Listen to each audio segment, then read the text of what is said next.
All right, everybody, welcome back in.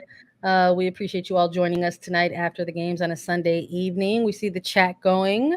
Reminder, just subscribe to us on YouTube. You'll get those notifications for whenever we go live, and you can hop on in and join into the conversation because we see a very active chat tonight. We appreciate you. Shout out to Celeste. My shirt says Mas amor, por favor. Love to have more love, and especially during Pride, of course. Let's close it out, Jordan. Let's recap these games. We've got to talk about Racing Louisville versus San Diego Wave. We had different picks in this one in our preview. I went Racing. I was hoping they would come out here and make things difficult for the Wave, and they did in some aspects, but not enough to pull out the win. But they did enough to pull out the draw, and that's the pick that you had. So congrats on getting the pick right. Scoreless between these two teams. This was the game that kicked off Week 11 action. So we got to throw it back a little bit. We're talking about Friday. We're on Sunday. Jordan, your impressions of these games that took place on Friday? I thought this game was asking for a little bit more, but San Diego has done such a good job under Casey Stoney of establishing that they're going to be very difficult to break down. And I thought that against Louisville, they were in this mid block that was hard for Louisville to get some of their momentum that they typically get through the lines. They can play through a press and then let DeMello and other players eat up some of that space that's then created as a team's retreating. And you didn't see that very often in this game. So I would say credit to San Diego, just how they had their structure. I'm going to talk about Jaden Shaw playing in this game. I almost cried about how good that ball was at halftime that she played into Jakobsen. And Jakobsen has to score that. And I think I don't know how she doesn't, because she scores those goals like typically in her career all the time. But Jaden Shaw's ability on the ball is just so much better than I think any of us realize. That she sees things clearly. She had a no-look pass at one time to break the line as well. She's just so clean and intelligent. She played as a false nine in this, so she picked up the ball a lot and connected the lines.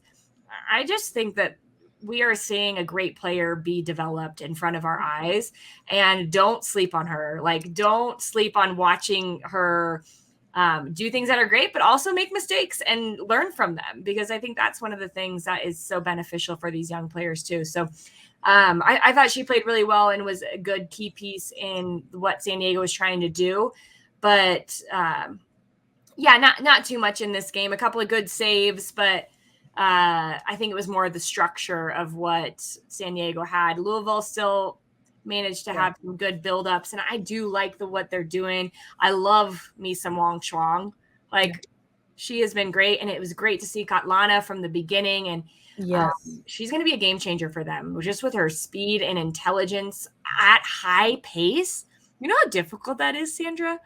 And we were talking about on the preview a bit when we were making our picks and going through the rundown of Week 11 matches, and I said in our preview of this game, I was like, man, I'm really curious if this is the game where Katlana's gonna get involved and really cause some trouble for the opposition, because this is a player that they signed last year, unfortunately was not able to impact the team, had suffered the devastating injury that ended up keeping her out of the rest of I believe it was a Africa Cup, and then was unable to even play a single minute for Racing. So it is this type of player that you just have sort of been waiting to see, I think, if you're a Racing fan. And I loved this game. I loved her effort in this game. Absolutely. I think you look at a score line like this, 0-0, and you wonder, well, did anything happen? But I think there were stretches of this game where you could look at both sides of the ball and sort of see each team kind of showing their strengths a little bit at times. Unfortunately, just wasn't enough to, I guess, ever find the breakthrough for either side, and they split the points in this one. But yeah, with you 100% on Jaden Shaw. This is a player I know you've got, wanting to go to the World Cup, and I don't know if that's going to be a possibility in this one, but I think this is absolutely a player that you're calling into the senior team post World Cup. I think enough with the U20 Collins. This is where it's got to be for her moving Yeah, I forward. agree. Yeah, and so and for racing, I think this is a team that is no stranger to draws. Unfortunately, this is a team that Yeah. got a lot of draws in 2022, and they're still showing that they're capable of picking up those results. But I think when you're a team that's trying to build something, and you're going up against teams who are in that upper half of the table, you want to show that you can put together that 90-minute game and walk away with that win versus just that result. I think that's going to be that final piece for them, where they're just going to say, yes, we have fun, we're competitive, but we're also to be taken seriously, Yeah. and we can get this win. And I think that type of respect kind of comes when you have these games against those kind of competitor, kind of contender type of teams moving forward. So we'll see how what a result like this can maybe mean for them past the halfway point into week 12, and how they can build off of that. And for San Diego, it just kind of keeps them racking up these results, undefeated in their last 5. It keeps them at the top of the table. They are the new number ones going into the second half of the season. So congratulations to them with 20 points. Let's close out with the last game to recap. We have to talk about Washington Spirit versus Angel City, 2-1 by way of Washington. They get all 3 points in this one. For the picks, Jordan, you were hoping that this was going to be the game. Angel City was able to turn things around. Fortunately, it's not. I narrowly went with there. I'll put myself on blast. I didn't make that pick confidently. I said, I think there's enough here for the Spirit to get that win. But I said I wasn't confident about that pick. And I think this is a game that I think I still stand corrected at that. Yes, they got the 2 goals and the 3 points. But you wonder. I think you look at Angel City and where they are, not only in the table, but where they are in terms of their performances at this point in the league, right, the halfway point. And I don't know if there's a streakier team in the league right now, Jordan. I think it's funny to even say that, because it's like, oh, they're coming off of 3 losses. At this point, how streaky can they be? But I'm talking about some of these stretches of waves of performances that we see from them throughout the game. I think their last result they got was a draw 4 weeks ago, and then they go into DC, a long road trip for them. Not easy conditions, right? We've been hearing all about the wildfires and the effect on the East Coast. The Spirit lost a day of training due to that. We heard that come out of reporting as well, and maybe that had something to do with some of the close and narrow moments in this game between these two sides. Because when we're looking just even at the first half alone, perhaps this game was done and dusted just with 45 minutes. Hard to really gauge. I think if we're thinking back on it, but you've got Hatch getting on the scoreboard just past the half-hour mark. Sanchez finally gets a breakthrough with this ridiculous ball from Paige Meditaire. Just perfect delivery, really, and Sanchez there to put it away, far post. 2-0 heading towards halftime, but Angel City showing this fight, showing this effort. Emma Vignola finally getting and on the score sheet in this one, the assist coming from Claire Emsley. Just a lot of, I think, just kind of goal that you just see kind of manifested out of some just hustle type of play, right, from this team.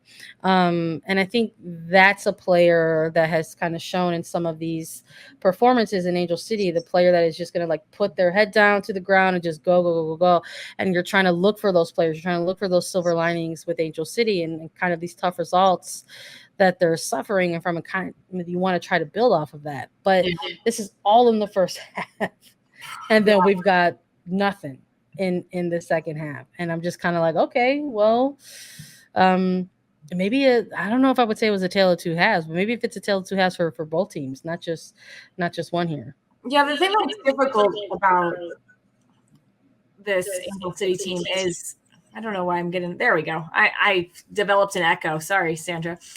This Angel City team is, they are streaky within games. And I think what is confusing to people is you see them do things and build out of the back or create an attack, and it's Thompson coming in and then finding a midfielder, switching the point of attack. It's like beautiful soccer, and moments within each game where I think you can say, okay, well, we know that they have that in them, and then it'll be the start of an attack and it just totally breaks down once it gets to the attacking third.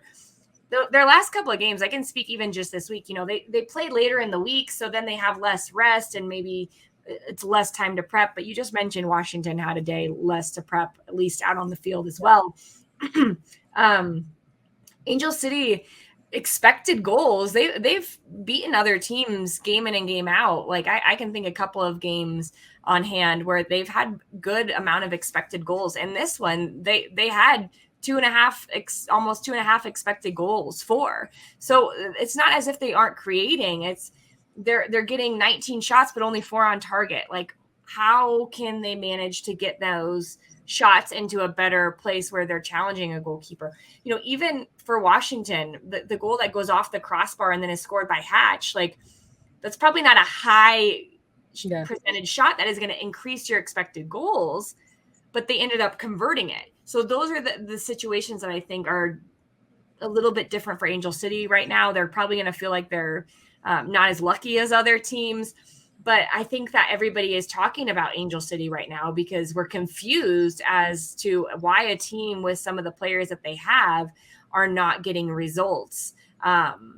So yeah, there's some issues that they need to wring out and make sure that when they get themselves in the attacking third, they're having better opportunities, shots on, and getting them on frame. Yeah. I think in the preview, I'd asked you, this, and we talked about, how maybe this is a crucial point for teams in the season, hitting that halfway mark. And that is what we're seeing with Angel City, and a coaching staff issue. Like, are the tactics just not translating to the players, or vice versa?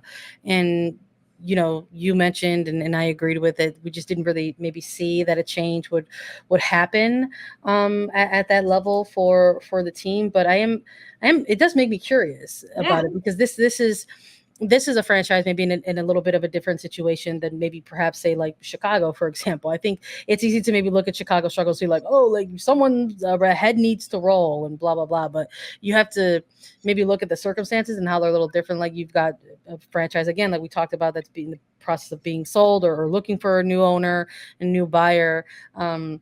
They don't have a GM at the moment. Who's going to make those decisions? There's actually really no one there to make those decisions. Yeah. So Chicago is trying to hold things together as best as they can, versus Angel City. They've got a roster, they've got players, they've got talent, they've got resources by everything that we hear. They've got investment, and have showed their ambition via a documentary on who they are.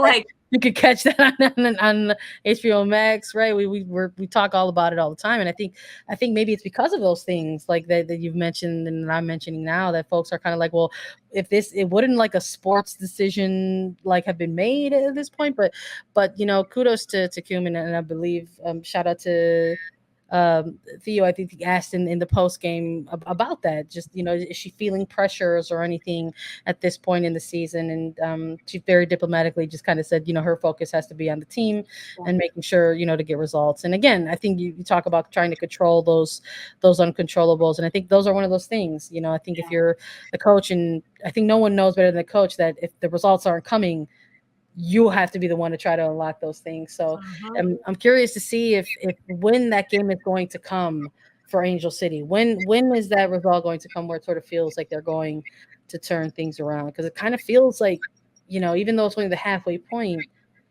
perhaps they might. Yeah, they might run out of time, because there's also a World Cup here, and they're going to lose a lot of players. And when those players return, they might not be available right away. So there's kind of there's a mixed bag right now, I think, when it comes to LA. So we'll have to keep an eye on it and see, how they respond.